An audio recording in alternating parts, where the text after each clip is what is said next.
This is the scientific age. You cannot escape it. No one in the East can, no one in the West can.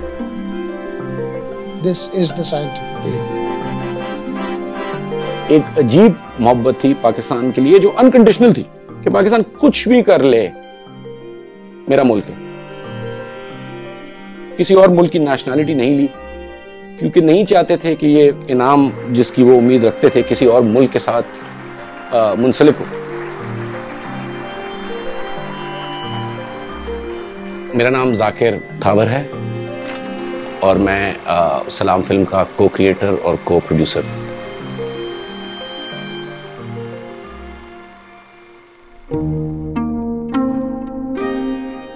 वालिद को ख्वाब आया था कि तुम्हारे घर बेटा होगा, उसका नाम रखना अब्दुल सलाम। ये बच्चा है वो बहुत अपना नाम रोशन करेगा। सलाम साहब बहुत ज़हीन थे, बहुत ज़्यादा ज़हीन। जब वो 14 साल के थे उन्होंने मैट्रिक में रिजल्ट्स में टॉप किया। जब वो साइकिल करके वापस आ रहे थे तो दोपहर की शदीद गर्मी के बावजूद वो कहते थे कि पूरा गांव बाहर आ गया था मेरा इस्तकबाल करने।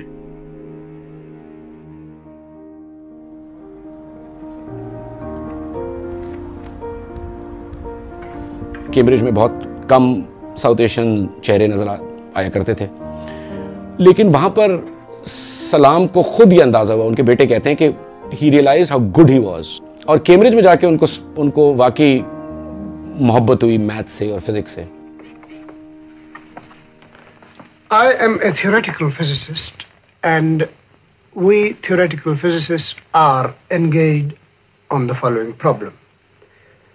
We would like to understand the entire complexity of inanimate matter in terms of as few fundamental concepts as possible. कायनात में 4 कुव्वतें कार फरमा हैं, जिसमें है gravity, the electromagnetic force, the strong nuclear force और the weak nuclear force. Einstein का एक ख्वाब था कि इलेक्ट्रोमैग्नेटिक फोर्स और ग्रेविटी को यूनिफाई किया जाए और मरते दम तक आइंस्टाइन इस काविश में लगे रहे।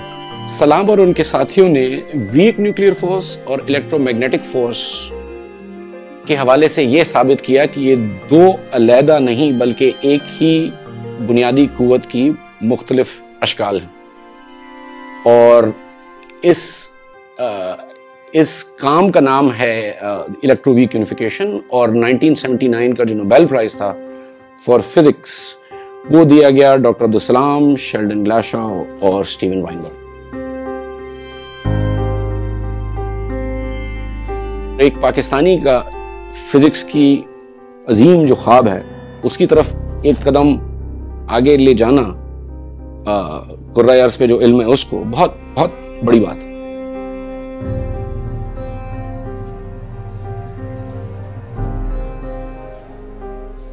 सलाम साहब जब गवर्नमेंट कॉलेज लाहौर में पढ़ा रहे थे तो उन्हें बहुत ज़्यादा इंटेलेक्चुअल आइसोलेशन का सामना करना पड़ा।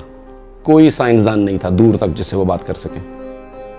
It became quite clear to me that either I must leave my country or leave physics. And with great anguish I chose to leave my country. और उन्होंने कहा जब मुझे पाकिस्तान छोड़ना पड़ा तो मैंने अपनी ज़ात से ये फैसला किया था कि मैं आइंदा किसी पाकिस्तानी या किसी डेवलपिंग कंट्री के साइंसदान के साथ ये नहीं होने दूंगा कि उसको अपने प्रोफेशन और अपने मुल्क के बीच में फैसला करना पड़े कि मैं किसको तरजीह दूं। इस सोच ने डॉक्टर सलाम को international centre for theoretical physics बनाने पे सिर्फ राग़िब किया। नोबेल लॉरिएट्स लातादाद वहां से गुजर चुके हैं, कोई hundreds of thousands of physics के स्टूडेंट्स वहां से गुजर चुके हैं।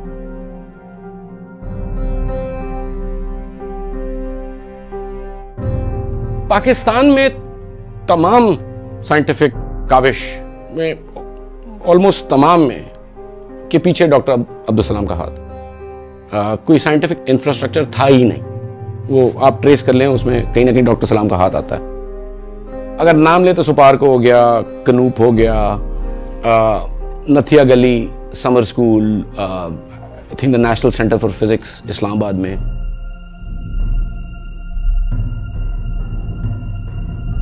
सलाम साहब की बिल्कुल इन्वॉल्वमेंट पाकिस्तान के न्यूक्लियर वेपन्स प्रोग्राम में। मुल्तान मीटिंग में जब भुट्टो साहब ने पूछा था कि हम बम बनाना चाह रहे हैं, किस तरह बनाएं, सलाम साहब ने कहा था कि ये काम है थियोरेटिशियंस का।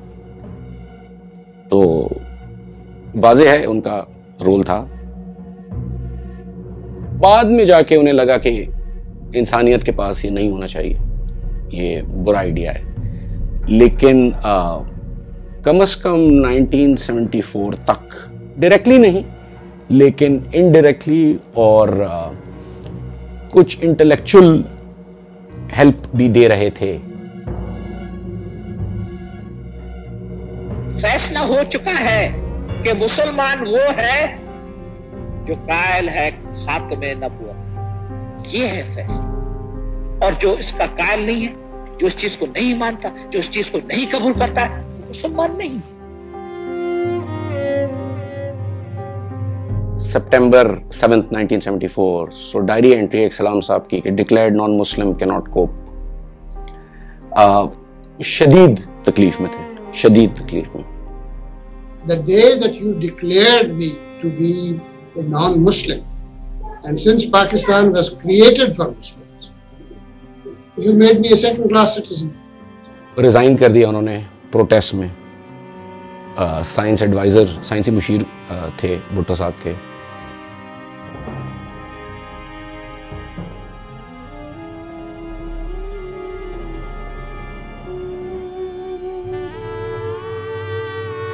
स्टूडेंट स्टॉप करते हैं, उनसे आप पूछें कि आपको किसने इंस्पायर किया, वो अब्दुल सलाम ही कहते हैं। अब तक डॉक्टर सलाम की कहानी लोगों को इंस्पायर करती है, बावजूद इस बात के कि उनकी कहानी बताई नहीं जाती जितनी बतानी जानी चाहिए।